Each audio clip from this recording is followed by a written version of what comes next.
Hi guys, আপোনালোকে চাই আছে ৰিয়াৰ ব্লগ। আজি মই লগ পাইছিলো মাহিৰাক।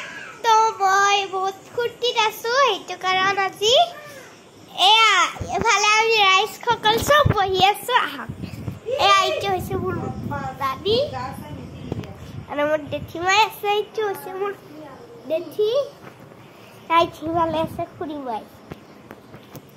এইটো হৈছে মোৰ খুৰীমাই আৰু এইটো হৈছে মোৰ ডাঙৰ ভাইটি।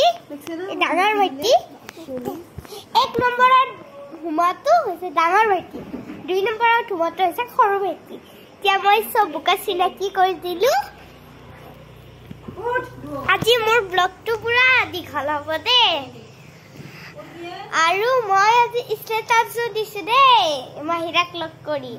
আৰু আপোনালোকে চাব দেই, বহুত লাইক কৰিব মোক। মই আজি ভাইৰেল হমেই, গম পাইছেনে আপোনালোকে?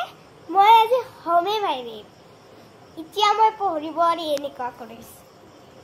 আমাৰ যদি ডাঙৰ সৰু জেঠিমাইটো থাকিলে পঢ়ৰ এনেদৰে থাকিলে, সেইটো কাৰণ মই এতিয়া ইয়াতেই ৰাখিম।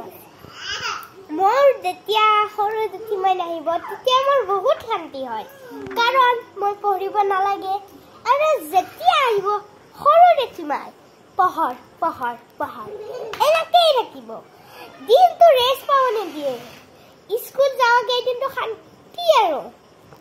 আৰু যেতিয়া টিউচনৰ পৰা আহিম তেতিয়াও পঢ়িব নিদিয়ে। স্কুল বন্ধৰ দিনা আহিব, আহি কিনে পঢ়ৰ। মোৰ জ্বৰ উঠি যায় সেনেকুৱা কথা সুধিলে, আৰু মোক সেইটোৱে কথা কৈ থাকে, খালি পঢ়ৰ। মোৰ মাথাটোৱে নষ্ট হৈ যায়। আৰু মোৰ সৰু ভাইটি দুটা, এয়া মোৰ খুৰীমাই আৰু আম্মাই খালি ৰাখিব দি থাকে। এই হাত দুটাটো